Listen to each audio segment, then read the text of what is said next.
সন্ত্রাসবাদের বিরুদ্ধে এবার ঐক্যবদ্ধ ভারত। কেন্দ্রের যে প্রতিনিধি দলে এবার স্বয়ং অভিষেক বন্দ্যোপাধ্যায় যাচ্ছেন। আজ কিরেন রিজিজু সংসদীয় বিষয়ক মন্ত্রী, তিনি ফোন করেছিলেন স্বয়ং মমতাকে এবং মমতাই অভিষেক বন্দ্যোপাধ্যায়ের নাম একেবারে প্রস্তাব করে দিলেন। গতকালও আমরা যা দেখেছিলাম, মুখ্যমন্ত্রী মমতা বন্দ্যোপাধ্যায় যখন 3 দিনের উত্তরবঙ্গ সফরে যাচ্ছেন তখন একেবারে কড়া সুরে জানিয়ে গিয়েছিলেন কোনো কেন্দ্রীয় সরকার, কোনো দলের থেকে কোন প্রতিনিধি যাবে তা সেই ডিসিশন নেওয়ার অধিকার কোনো কেন্দ্রীয় সরকারের নেই। এবং অভিষেক বন্দ্যোপাধ্যায়ও স্ট্যান্ডিং কমিটির বৈঠকে যোগ দিতে গতকালই দিল্লি যাচ্ছিলেন এবং দমদম বিমানবন্দরে তিনিও একই কথা জানান যে কিভাবে ইউসুফ পাঠানের নাম তারা প্রস্তাব করতে পারেন। দলের সর্বোচ্চ নেত্রী বা যিনি দলের সুপ্রিমো, তারই অধিকার রয়েছে এই নাম প্রস্তাব করার। কিন্তু আজ আমরা কি দেখলাম, গতকালের এই ছবির পর আজ একেবারে বরফ গলে জল যাকে বলা যায়। কেন্দ্রীয় প্রতিনিধি দলে যে বিদেশে যাচ্ছে, কেন্দ্রীয় সরকারের সন্ত্রাসবাদের বিরুদ্ধে যে জিরো টলারেন্স নীতি তা প্রতিষ্ঠা করতে এবার স্বয়ং অভিষেক বন্দ্যোপাধ্যায় সেই দলে যাচ্ছেন। মোট 7 জন সাংসদের নেতৃত্বে মোট 49 জন প্রতিনিধি এই দলে যাচ্ছেন। তারা বিভিন্ন রাশিয়া থেকে ইউরোপ সহ বিভিন্ন দেশ ঘুরবেন এবং সেখানে এই যে কেন্দ্রীয় সরকারের সন্ত্রাসবাদের বিরুদ্ধে জিরো টলারেন্স নীতি তা প্রতিষ্ঠা করবেন। এবং সেই দলে আরও একবার আপনাদের জানিয়ে রাখবো, সেই দলে স্বয়ং তৃণমূল কংগ্রেসের সর্বভারতীয় সাধারণ সম্পাদক অভিষেক বন্দ্যোপাধ্যায় যোগ দেবেন। ইউসুফ পাঠান, গতকাল আমরা দেখেছিলাম ইউসুফ পাঠান কেন কাউকে এই তৃণমূলের থেকে যেতে দেওয়া হবে না বলে সরাসরি জানিয়ে দিয়েছিলেন, বা বলা যায় সাফ জানিয়ে দিয়েছিলেন অভিষেক বন্দ্যোপাধ্যায় এবং মমতা বন্দ্যোপাধ্যায়। কিন্তু আজই একেবারে পাশা পাল্টে গেল। আজ স্বয়ং অভিষেক বন্দ্যোপাধ্যায় এবার যাবেন এই দলে। তাহলে আমার সঙ্গে রয়েছেন আজকে আমার কথার কুস্তিতে আমার অতিথি রয়েছেন সুমন ভট্টাচার্য, রাজনৈতিক বিশ্লেষক। দাদা, স্কাই নিউজ বাংলা আপনাকে স্বাগত। নমস্কার। আজকে আমি শুরু করব এই প্রশ্ন দিয়ে। তাহলে এই যে আমরা দেখেছিলাম গতকাল ইউসুফ পাঠান যাচ্ছেন, তারপরে সরাসরি একেবারে অভিষেক বন্দ্যোপাধ্যায়ের নাম, তাহলে এটা কি কোথাও গিয়ে, আমি কালও আমার এই বিষয়টি শো ছিল যে কোথাও গিয়ে কি এটা ইগো কাজ করলো মমতা বন্দ্যোপাধ্যায়ের কাছে, যে যেহেতু বলেনি, নাম সরাসরি প্রস্তাব করে দিয়েছিল, তাই জন্য ইউসুফ পাঠানকে পাঠানো হলো না। এবং আজ যখন কিরেন রিজিজু সরাসরি মমতা দিদিকে ফোন করলেন, তখন দেখা গেল কি যে তিনি একদম সরাসরি অভিষেক বন্দ্যোপাধ্যায়ের নাম প্রস্তাব করলো। এর পেছনে মানে কি কারণ থাকতে পারে? দেখুন, এটা খুব সিম্পল লজিক। সেটা হচ্ছে যে পলিটিক্যাল সিস্টেম অনুযায়ী বা পার্লামেন্টারি পলিটিক্স অনুযায়ী যখন সর্বদলীয় প্রতিনিধি দল তৈরি হবে, তখন কোন রাজনৈতিক দলের প্রতিনিধিত্ব কে করবেন সেটা সেই রাজনৈতিক দল ঠিক করবে। কিন্তু যখন এই 7টা প্রতিনিধি দল তৈরি হয়েছিল, তখন আমরা দেখেছিলাম যে বিজেপির বিরুদ্ধে এটাই অভিযোগ উঠছে, কংগ্রেসও অভিযোগ তুলেছিল যে কংগ্রেস যে 4 জনের নাম পাঠিয়েছিল সেই 4 জনের কথা না ভেবে বিজেপি শশী থারুরের কথা ভেবেছিল। একইভাবে উদ্ধব ঠাকরের যে শিবসেনা, তার তরফেও প্রিয়াঙ্কা চতুর্বেদীর নাম ভাবা হয়েছিল। সেটা নিয়ে উদ্ধব ঠাকরের তরফেও যথেষ্ট অসন্তোষ জানানো হয়েছিল। অর্থাৎ পার্লামেন্টারি ডেমোক্রেসি বা সংসদীয় গণতন্ত্র অনুযায়ী কোন দলের কে প্রতিনিধিত্ব করবেন সেটা সেই দল ঠিক করবেন। এক্ষেত্রে যেটা হয়েছিল যে বিজেপি তার মতো করে ভেবে নিয়েছিল যে ইরফান পাঠানকে নিলে সুবিধা হবে। প্রথমত তিনি একজন পরিচিত ক্রিকেটার, যে দেশগুলোতে ওই 7 জনের যাওয়ার কথা ছিল সেখানে তার একটা পরিচিতি থাকতে পারে। এবং দ্বিতীয়ত যেহেতু তিনি মুসলিম, তার একটা ইন্টারন্যাশনাল অ্যাপিল থাকবে, এগুলো ভাবা হয়েছিল। আমার মনে হয় যে অভিষেক বন্দ্যোপাধ্যায়ের নাম ভাবায় মানে বা কেন্দ্রীয় সরকারের কাছে মমতা বন্দ্যোপাধ্যায় অভিষেক বন্দ্যোপাধ্যায়ের নাম জানিয়ে দেওয়ার পরে একটু অসুবিধা হয়ে গেল বিজেপির। কেন অসুবিধা হলো সেটা আমি বলছি। সেটা কারণ হচ্ছে, দেখুন, যে ডেলিগেশনে অর্থাৎ ডেলিগেশন টিম নাম্বার 2, সেখানে অভিষেক বন্দ্যোপাধ্যায় ইরফান পাঠানকে যদি রিপ্লেস করেন, সেই প্রতিনিধি দলের নেতৃত্ব এখন আগে দেওয়ার কথা ছিল সঞ্জয় কুমার ঝার, যিনি একজন জনতা দল ইউনাইটেডের সাংসদ। কিন্তু অভিষেক বন্দ্যোপাধ্যায় তার ওজন এবং তার রাজনৈতিক তার যে মানে তার যে কি বলবো স্ট্যাচার, সে অনুযায়ী তিনি অন্য কারোর নেতৃত্বে প্রতিনিধি দলে থাকবেন কিনা সেটা নিয়ে আমার একটু সংশয় আছে। আমার ধারণা যে বিজেপিকে চেঞ্জ করে এমন একটা কোনো দলে অভিষেক বন্দ্যোপাধ্যায়কে রাখতে হবে যেখানে উনি দলের নেতৃত্ব দেন। কারণ আমাদের মনে রাখতে হবে আর যে দুটি মানে অবিজেপি দল, তাদের যে নেতা বা নেত্রীরা যাচ্ছেন, যেমন ডিএমকের তরফে কানিমোঝি, যিনি ডিএমকে প্রধান স্ট্যালিনের বোন, তিনি তার প্রতিনিধি দলের নেতৃত্ব দিচ্ছেন। আবার শরদ পাওয়ারের কন্যা সুপ্রিয়া সুলে, তিনি যে প্রতিনিধি দলে আছেন, তিনিও সেই প্রতিনিধি দলের নেতৃত্ব দিচ্ছেন। ফলে অভিষেক বন্দ্যোপাধ্যায় যদি ইরফান খানকে রিপ্লেস করেন, তাহলে অভিষেক বন্দ্যোপাধ্যায়কে সেই প্রতিনিধি দলের নেতা করতে হবে। এটাই কাস্টম, আমি বলবো এটাই প্রথা। সেটা বিজেপি কি করে হ্যান্ডেল করে সেটা দেখার। দ্বিতীয়ত একটা প্রশ্ন হচ্ছে যে আমার মনে হয় বিজেপি বুঝতে পেরেছিল যে এই কঠিন পরিস্থিতি যখন বিজেপি বিভিন্ন বিষয়ে যথেষ্ট চাপে আছে, তখন এই যে বিষয়টা মানে হঠাৎ করে মেনে নেওয়া, মানে আমরা সাম্প্রতিককালে দেখেছি এরকম ঘটনা ঘটেনি বোধহয়। বিজেপি যেটা করেছিল সেটা অন্যায়। ফলে বিজেপিকে তার থেকে মানে শশী থারুরের ক্ষেত্রেও কিন্তু সেরকমটা হয়নি, যেটা মানে হঠাৎ কালকের ঘটনার পর আজকে একদম সরাসরি মমতা বন্দ্যোপাধ্যায়কে ফোন এবং তারপরে অভিষেক বন্দ্যোপাধ্যায়। আমার ধারণা উদ্ধব ঠাকরের সাথেও বিজেপির নেতৃত্বের তরফে কথা বলা হবে, এবং আমার ধারণা অন্য যে দলগুলির ক্ষেত্রে সমস্যা আছে সেক্ষেত্রেও কথা বলা হবে। কারণ তা না হলে যেটা উদ্দেশ্য এই প্রতিনিধি দল পাঠানোর, অর্থাৎ আন্তর্জাতিক স্তরে ভারতের ভূমিকার কথা বলা বা ভারতের সেটা দেখাতে সমস্যা হয়ে যাবে। আমার ধারণা কংগ্রেসেরটা আমি নিশ্চিত নই, কারণ কংগ্রেসের সাথে যেহেতু বিজেপির আকচাকচি অনেক বেশি, কিন্তু অন্য দলগুলি অর্থাৎ উদ্ধব ঠাকরে বা এক্ষেত্রে এদের সবার সাথেই আমার ধারণা কথা বলতে বিজেপি শুরু করবে, এটা আমার ধারণা। মানে এক্ষেত্রে কি মানে মনে করা হচ্ছে কি যে রাজনৈতিক ভেদাভেদ ভুলে একেবারে মানে এই আমরা সাম্প্রতিক একটু আগে যেটা বললাম যে সাম্প্রতিককালে আমরা এরকম ধরনের ছবি দেখিনি মানে বিজেপির তরফ থেকে, সেখানে অনেক ক্ষেত্রেই সর্বদলীয় বৈঠকগুলোতে এখান থেকে তৃণমূলের তরফ থেকে পাঠানো হয়নি যে কোনো কারণেই হোক। হ্যাঁ, সেখানে আমরা দেখলাম যে তাহলে সঙ্গে সঙ্গে দেখলাম কেন্দ্রীয় সরকার মেনে নিল এই বিষয়টা। তাহলে কি মানে একটা রাজনৈতিক ভেদাভেদ ভুলে মানে বিশ্বের মঞ্চে একটা বার্তা দেওয়া? আমার মনে হয় যে মানে পহেলগাঁওয়ের ঘটনার পর থেকেই মমতা বন্দ্যোপাধ্যায়ের স্ট্যান্ড বা তৃণমূলের স্ট্যান্ড কিন্তু খুব পরিষ্কার। বিদেশ নীতির ক্ষেত্রে তারা জোটবদ্ধ এবং তারা ভারত সরকারের যে কোনো স্ট্যান্ডের পাশে আছে। যেটা মমতা বন্দ্যোপাধ্যায়ের প্রশ্ন ছিল, অর্থাৎ যখন আপনি প্রতিনিধি দল বাছছেন তখন আপনি চাপিয়ে না দিয়ে আপনি আমার কাছ থেকে জিজ্ঞেস করুন কাকে আমি নেব। ফলে আমার মনে হয় যে সেই যে ইউনাইটেড যে স্ট্যান্ড, সেটা মমতা বন্দ্যোপাধ্যায় তুলে ধরতে কোনো আপত্তি নেই। প্রথমত সরকারের মানে তিনি বারবারই বলেছেন তিনি কেন্দ্রীয় সরকারের পাশে আছেন। অভিষেক বন্দ্যোপাধ্যায়, আমি আপনাকে মনে করিয়ে দিয়ে, একটা সময় কিন্তু টুইট করে এটাও বলেছিলেন এটাই পাক অধিকৃত কাশ্মীর দখলের সঠিক সময়। ফলে আমার মনে হয় যে তৃণমূলের রাষ্ট্রীয় নীতির ব্যাপারে বা বিদেশ নীতির ব্যাপারে অবস্থানের কোনো পরিবর্তন হয়নি। যেটা কেন্দ্রীয় সরকারের তরফে সমস্যা ছিল, অর্থাৎ কি পদ্ধতিতে তারা বিভিন্ন দলের প্রতিনিধি বাছবেন, সেটা নিয়ে মমতা বন্দ্যোপাধ্যায় যে আপত্তিটা করেছিলেন সেটার ভুল স্বীকার করে যদি বিজেপি নেতৃত্ব সব দলের কাছ থেকে এইভাবে প্রতিনিধি চায়, অন্তত তৃণমূলের কাছ থেকে চেয়েছে, এটা পরিষ্কার, তাহলে তো বেসিক্যালি অসুবিধে হওয়ার কথা নয়। আরও একটা বিষয় আপনার থেকে একটু বুঝে নিতে চাইবো দাদা, যে অভিষেক বন্দ্যোপাধ্যায় কেন, আপনি যে একটু আগে যেই পয়েন্টগুলো বললেন ইউসুফ পাঠানকে নিয়ে, যে তিনি ক্রিকেটার, আন্তর্জাতিক মঞ্চে তার অনেকটা গ্রহণযোগ্যতা রয়েছে বা তাকে সবাই চেনে, বা সেক্ষেত্রে তো অভিষেক বন্দ্যোপাধ্যায়ই কেন, মানে সেক্ষেত্রে কি রাজনীতির কোনো ব্যাপার রয়েছে যে রাজনৈতিক ক্ষেত্রে বোধহয় ইউসুফ পাঠান অভিষেক বন্দ্যোপাধ্যায় থেকে অবশ্যই অনেকটাই জুনিয়র? এটা তো কোনো অস্বীকার করে লাভ নেই যে তৃণমূলের রাজনীতিতে, মানে তৃণমূলের আভ্যন্তরীণ রাজনীতিতে অভিষেক বন্দ্যোপাধ্যায় ইউসুফ পাঠানের কোনো তুলনাই হয় না। তো মমতা বন্দ্যোপাধ্যায় নিশ্চয়ই দেখেছেন, তিনি বুদ্ধিমান, তিনি দেখেছেন যে স্ট্যালিনের দলের তরফে তার বোনকে পাঠানো হচ্ছে, কি বলে সুপ্রিয়া সুলে যাচ্ছেন শরদ পাওয়ারের দলের তরফে, শরদ পাওয়ারের যিনি কন্যা।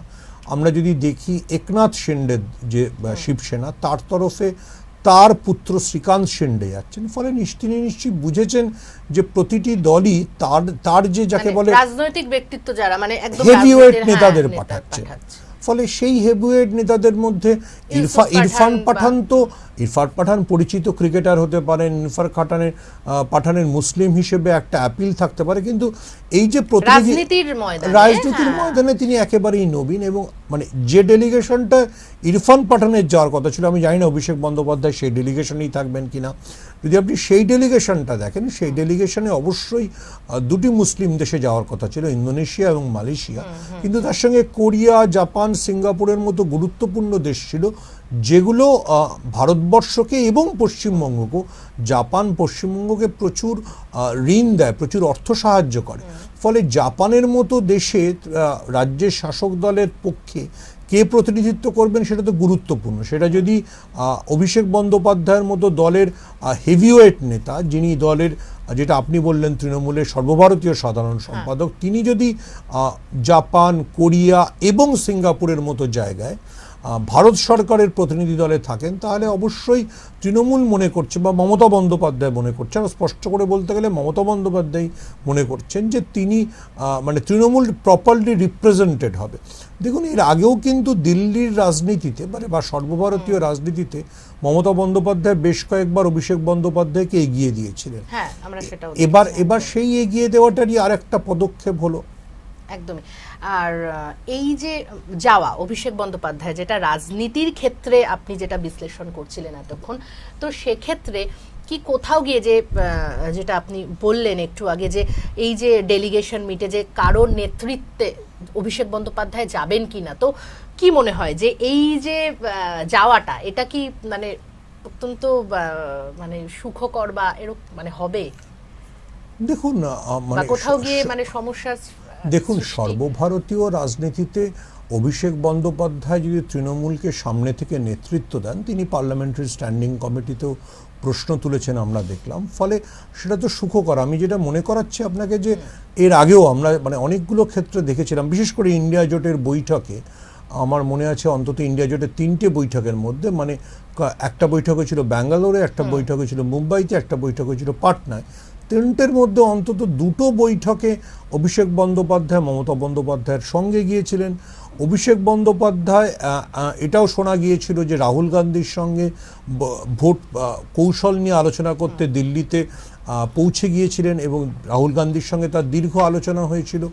ফলে অভিষেক বন্দ্যোপাধ্যায় যদি সর্বভারতীয় রাজনীতিতে তৃণমূলের মুখ হয়ে উঠতে চান, বা মমতা বন্দ্যোপাধ্যায় যদি তাকে সেই দিকে ঠেলেন, তাহলে সেটা তো ভালো কথা। এবং যে প্রতিনিধি দলটা যাচ্ছে, আমি ওই প্রতিনিধি দলটা দেখছিলাম, তাতে তো যথেষ্ট, আমি যেটা বললাম যে বিভিন্ন প্রতিনিধি দলে যথেষ্ট হেভিওয়েটরা আছেন, এবং অনেক প্রতিনিধি দলে বিজেপি বা কেন্দ্রীয় সরকার পুরনো দক্ষ আমলাদেরও পাঠাচ্ছেন। যেমন একটা প্রতিনিধি দলে আমি দেখলাম সৈয়দ আকবরউদ্দিন আছেন, যিনি দীর্ঘদিন রাষ্ট্রপুঞ্জে ভারতের হয়ে দায়িত্ব সামলাতেন, পররাষ্ট্র দপ্তরের বিশেষ অফিসার ছিলেন, তিনি খুবই দক্ষ আমলা হিসেবে পরিচিত। তেমনি এরকম কোনো যে ডেলিগেশন টিমটায় এর যাওয়ার কথা ছিল, ইউসুফ পাঠান, আমি এখনও বলছি আমি জানি না সেটাতেই অভিষেক বন্দ্যোপাধ্যায় ঢুকবেন কিনা বা তার নাম সেটাতেই যাবে কিনা, সেটাতে পঙ্কজ সারনের মতো বিশিষ্ট ভারতীয় কূটনীতিক যা আছেন। ফলে বিভিন্ন প্রতিনিধি দলে কিন্তু এমন সব লোকজনরা আছেন যারা যথেষ্ট হেভিওয়েট। আমি যদি ভুল না করি, প্রায় সব মিলিয়ে আমি যা দেখেছি, তাতে প্রায় প্রতিটা প্রতিনিধি দলেই নয় বিজেপি নয় কংগ্রেসের কোনো প্রাক্তন বিদেশমন্ত্রী আছেন। কোথাও সলমান খুরশিদ আছেন, কোথাও এমজে আকবর আছেন, কোথাও সুরিন্দর সিং আলুওয়ালিয়া আছেন। তো এত হেভিওয়েট নেতারা যেখানে যাচ্ছেন, তাদের সঙ্গে কথাবার্তা বললে, তাদের পরামর্শে, তাদের রাজনৈতিক সাহচর্যে, তো অভিষেক বন্দ্যোপাধ্যায়েরও রাজনৈতিক যে পরিপক্কতা বা রাজনৈতিক যে বোধ, সেটাতে হয়তো আরও শান পড়বে, তিনি হয়তো আরও কুশলী হয়ে উঠবেন। আপনি যদি ভারতবর্ষের বিদেশ নীতি নিয়ে আপনার পাশে ভারতবর্ষের একজন প্রাক্তন বিদেশমন্ত্রী থাকেন, সবাই খুবই রেসপেক্টেড, সলমান খুরশিদ হোক, এমজে আকবর হোক, সুরিন্দর সিং আলুওয়ালিয়া হোক, বা আমি যেটা বলছি সৈয়দ আকবরউদ্দিন মতো বিশিষ্ট হর্ষবর্ধন শ্রীংলার মতো বিশিষ্ট আমলারা আছেন, তো তারা সবাই থাকলে তো এটা একটা ক্রিটিক্যাল বিষয় হতেই পারে, এবং সেটা হয়তো অভিষেক বন্দ্যোপাধ্যায়ের রাজনৈতিক ক্যারিয়ার বা রাজনৈতিক ইনিংসের জন্য সহায়ক হবে। এই জায়গাটাতেই বলবো, মানে আসবো যে রাজনৈতিক বা সর্বভারতীয় ক্ষেত্রে কোনোভাবে অভিষেককে মানে আরো এগিয়ে দেওয়া এই কৌশলেই কি কাজ করছে? আমি আসবো একটা ছোট বিরতির পর, একদম সরাসরি এই প্রশ্নে ঢুকবো।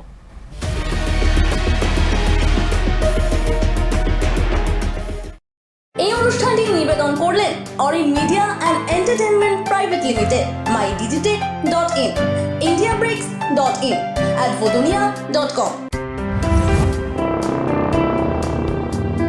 স্বপ্নের কেরিয়ার করতে চান কিন্তু জানেন না কোথায় যাবেন, কোন কোর্সে অ্যাপ্লাই করবেন, কিভাবে অ্যাপ্লাই করবেন, কোন কোর্সের জন্য কোন প্রতিষ্ঠান নাম্বার 1? সব মুশকিল আসান এখানে। কোথায় কি কোর্স হারির খবর দেব আমি সবার আগে আপনার জন্য। তাই কেরিয়ার নিয়ে আর চিন্তা নয়, আমার সঙ্গে দেখুন বৈঠক প্রতি রবিবার রাত 9টায়। ডিজিটাল অ্যারেস্ট, সাইবার ক্রাইম, সবের মাঝে রং বদলে যাচ্ছে আসল অপরাধেরই। আমি ভয় পাই না, জানাবো আইনের আসল মারপ্যাচ। আমার সাথে দেখুন হ্যান্ডস আপ প্রতি শুক্রবার রাত 9টায়। রাজনীতির টেস্ট পেপার, হয় এসপার নয় ওসপার। প্রশ্ন কিন্তু কড়া, জবাব কি চড়া? শুধুই তর্ক না যুক্তিতেও শান? দেখুন পডকাস্টে পঞ্চবার। কাজের চাপে আপনি নিজের যত্ন নিতে ভুলে যান? চিন্তা করবেন না, আমরা আসছি খুব সহজ কিছু হেলথ টিপস নিয়ে। সুস্থ থাকতে গেলে কি করবেন, কি করবেন না, কি খাবেন, কি খাবেন না, আমরা জানাবো আপনাকে সেই সব যা আপনি কখনোই জানতেন না। দেখুন সুস্থ থাকুন প্রতিদিন শুধুমাত্র স্কাই নিউজ বাংলায়। নীতি না দুর্নীতি, জনদরদি না জনবিরোধী, প্রতিশ্রুতির ফুলঝুরি না মিথ্যার ঝুড়ি। দেখুন কথার কুস্তি।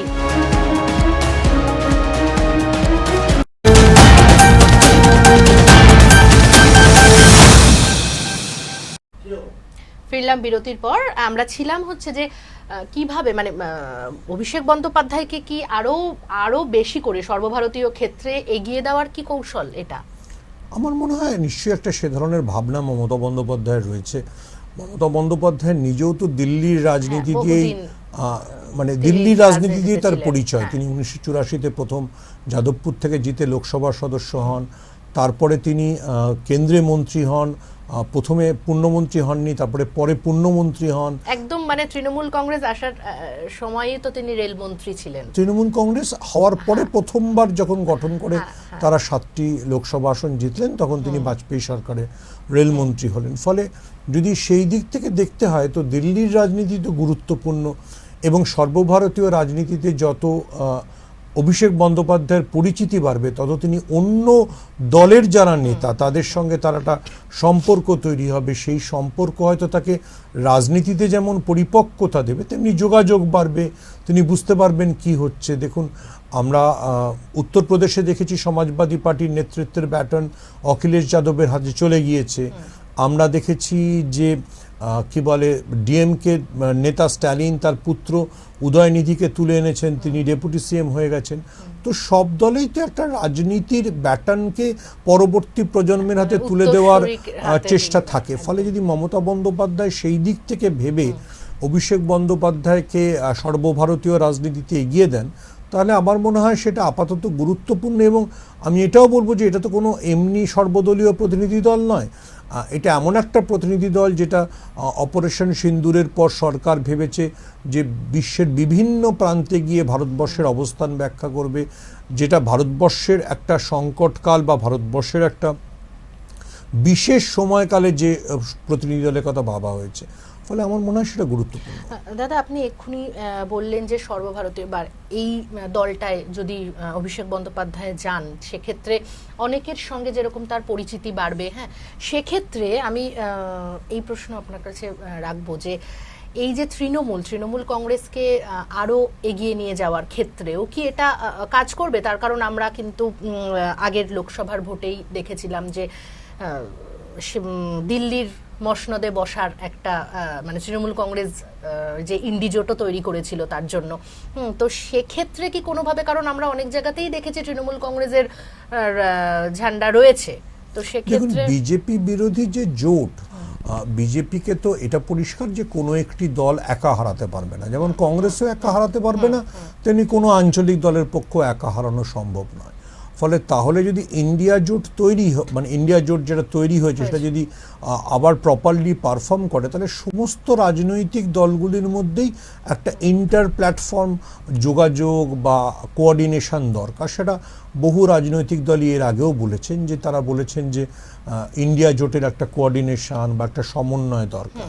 তো অভিষেক বন্দ্যোপাধ্যায় যদি সর্বভারতীয় রাজনীতিতে তৃণমূলের সঙ্গে থেকে তৃণমূলের হয়ে ওই কোঅর্ডিনেশনটা করেন, তাহলে সেটা খুব গুরুত্বপূর্ণ। কারণ এখানে উনি যে সর্বদলীয় অভিষেক বন্দ্যোপাধ্যায়কে দেখেওছি সর্বভারতীয় ক্ষেত্রেই বেশিরভাগ তিনি দায়িত্ব। হ্যাঁ, এবং আমাদের এটাও মনে রাখতে হবে ইন্ডিয়া জোটের প্রাথমিক বৈঠকগুলোতে যেমন অভিষেক বন্দ্যোপাধ্যায় গেছেন, আবার যে বৈঠকে অভিষেক বন্দ্যোপাধ্যায় যেতে পারেননি সেই বৈঠকেও কিন্তু ইন্ডিয়া জোট সেই দিনকে আমার একটা দিন মনে আছে, অভিষেক বন্দ্যোপাধ্যায়কে ইডি জেরা করছিল, ইন্ডিয়া জোট কিন্তু অভিষেক বন্দ্যোপাধ্যায়ের সমর্থনে বিবৃতি দিয়েছিল। ফলে সর্বভারতীয় রাজনীতিতে অভিষেক বন্দ্যোপাধ্যায়কে প্রাসঙ্গিকতাকে যতটা তাকে মানে যাকে বলে মেলে ধরতে হয় বা তাকে যতটা মানে বিস্তৃতি তার ঘটাতে হবে, সেটার জন্য তো অবশ্যই এটা জরুরি। এবার অভিষেক বন্দ্যোপাধ্যায় সেই সুযোগটাকে কিভাবে ব্যবহার করবেন, আবারও আমি বলছি যে কেন্দ্রীয় সরকার তার মতো মাপের একজন নেতাকে একটা দলের সাধারণ সদস্য না করে দলের নেতা করবেন কিনা, এই সব দিকে আমাদের তাকিয়ে থাকতে হবে। কারণ যে দেশগুলোতে মানে যে প্রতিনিধি দলটা ইরফান পাঠানের ছিল, তাদের যে দেশগুলোতে যাওয়ার কথা ছিল সেই দেশগুলোতে যদি অভিষেক বন্দ্যোপাধ্যায় যান, তাহলে সেটা খুবই গুরুত্বপূর্ণ। সেটা ভারতবর্ষের অর্থনীতি, ভারতবর্ষের সামাজিক রাজনৈতিক সমস্ত দিক থেকেই। কোরিয়া, সিঙ্গাপুর এবং জাপান তো ভারতবর্ষের জন্য খুব গুরুত্বপূর্ণ, ইন্দোনেশিয়াও খুব গুরুত্বপূর্ণ। একদমই। আমি আমার সময় একেবারে শেষের পর্যায়ে, তবে আমি একটু আগে যেটা আলোচনা করছিলাম সেই বিষয়ে একটু জানতে চাইবো যে এই যে অভিষেক বন্দ্যোপাধ্যায় যে যাচ্ছেন, আবারও আপনি লাস্টে যেটা দিয়ে শেষ করলেন যে তাকে নেতৃত্ব দিতে বলা হয় কিনা বা কিভাবে তাকে ব্যবহার করা হয়, সেখানে গিয়ে কাল যখন অভিষেক বন্দ্যোপাধ্যায় স্ট্যান্ডিং কমিটির মিটিংয়ে গিয়েছিলেন সংসদে, সেখানে কিন্তু তিনি বিদেশ সচিবকে প্রশ্ন করেছেন যে সিভিলিয়ানদের পেহেলগাঁও হামলায় যে সিভিলিয়ানদের মেরেছে, নৃশংস হত্যালীলা চালিয়েছে যে জঙ্গিরা, তারা কি বেঁচে আছে বা তাদের আপডেট কি, তারা কি পাকিস্তানে ফিরে গেছে, মানে কি আপডেট, মানে এই ধরনের প্রশ্ন করা। তো সেক্ষেত্রে এটাই কি ইয়ে রাখছে নাকি যে তিনি ওখানে গিয়েও হয়তো সে ধরনের কিছু প্রশ্ন তুলতেই পারেন? না, এটা তো বেসিক্যালি বিদেশে গিয়ে ভারতের অবস্থান ব্যাখ্যা করা।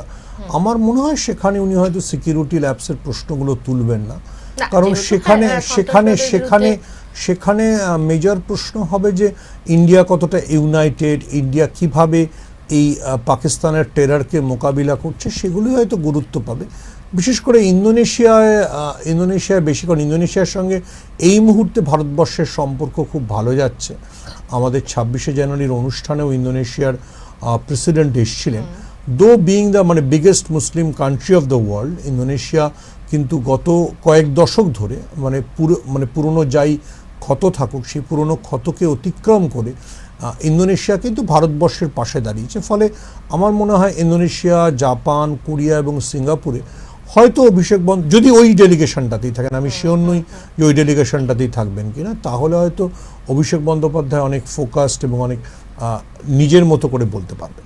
একদমই। আমাদের সময় একেবারে শেষ আজকে কথার কুস্তি এ পর্যন্তই। তবে দেখা হবে অবশ্যই স্কাই নিউজ বাংলা ডিজিটাল পেজে, এবং আমাদের অবশ্যই নজর থাকবে, দাদাও যেরকমটা বললেন যে কিভাবে অভিষেক বন্দ্যোপাধ্যায় সর্বভারতীয় ক্ষেত্রে নিজেকে মেলে ধরেন এবং এই বিদেশ যাত্রা সংসদীয় কেন্দ্রীয় প্রতিনিধি দলের তরফ থেকে যে তার নাম মমতা বন্দ্যোপাধ্যায় প্রস্তাব করেছেন এবং কেন্দ্রীয় প্রতিনিধি দলে তিনি যাচ্ছেন, সেটা কতটা সুখকর হয় বা কিভাবে তিনি নিজেকে মেলে ধরেন সর্বভারতীয় ক্ষেত্রে, সেটা অবশ্যই আমাদের নজর থাকবে। তবে আজকে কথার কুস্তি এ পর্যন্তই, সঙ্গে থাকুন।